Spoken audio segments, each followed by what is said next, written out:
नमस्कार बच्चों, आज आपको मैं उपसर्ग पढ़ाने वाली हूँ। उपसर्ग आपके व्याकरण का पहला टॉपिक है, कक्षा 9वीं का। चलिए आइए शुरू करते हैं। उपसर्ग। उपसर्ग जो शब्द है वह दो शब्दों से मिलकर बना है, उप और सर्ग। उप का अर्थ है समीप होना और सर्ग का अर्थ है सर्जना या सृजित करना। अर्थात जब कोई शब्दांश किसी मूल शब्द में जुड़ जाता है तब वह एक नया ही शब्द सृजित करता है। धातु के साथ उपसर्ग लगने से उसमें विलक्षणता आ जाती है।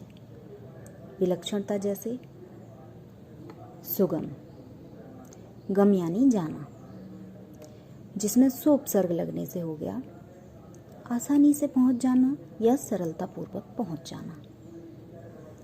उपसर्ग लगने से 3 प्रकार के परिवर्तन होते हैं। कैसे? पहला, जब हम किसी भी मूल शब्द में कोई उपसर्ग लगाते हैं तो क्रिया का अर्थ बदल जाता है। जैसे विजय यानी जीत जाना क्रिया है।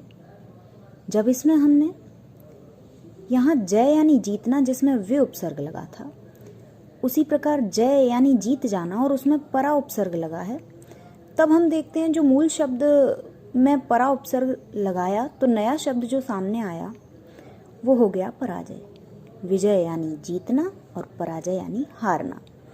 क्रिया का अर्थ बिल्कुल उल्टा हो गया, विलोम हो गया। उपकार किसी का भला करना, कार्य यानी करना, जब उसमें उप उपसर्ग लगाया तो हो गया किसी की भलाई करना। लेकिन जब उसी कार्य यानी करने वाले इस मूल शब्द में हमने अप उपसर्ग लगाया तब शब्द बना अपकार, अर्थात किसी का बुरा करना। आगे देखते हैं दूसरा क्या परिवर्तन होता है। और क्रिया के अर्थ में विशिष्टता आ जाती है।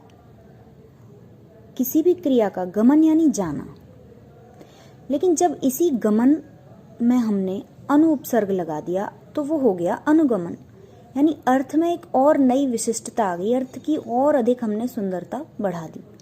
गमन यानी जाना और अनुगमन यानी किसी का अनुकरण करते हुए जाना। वचन कहना, निर्वचन कुछ न कह पाना, निशब्द हो जाना।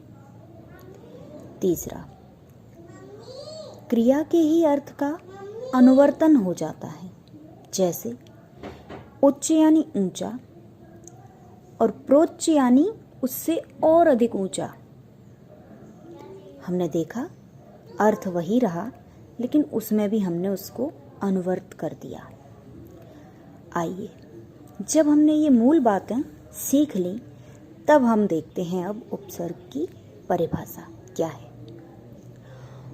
उपसर्ग वे शब्दांश होते हैं जो मूल शब्द के आगे जुड़कर उसका अर्थ बदल देते हैं। बच्चों, इस परिभाषा के इन मुख्य शब्द जो मैंने यहाँ रेखांकित किए हैं, आप इनको ध्यान में रख लीजिए बस। उपसर्ग क्या होते हैं? शब्दांश होते हैं, शब्दों के अंश होते हैं, उनका एक हिस्सा होता है। लगते कहाँ हैं? मूल शब्दों के आगे जोड़ते हैं उन्हें। हम देखते हैं कि किसी भी मूल शब्द के आगे जब हम कोई उपसर्ग लगाते हैं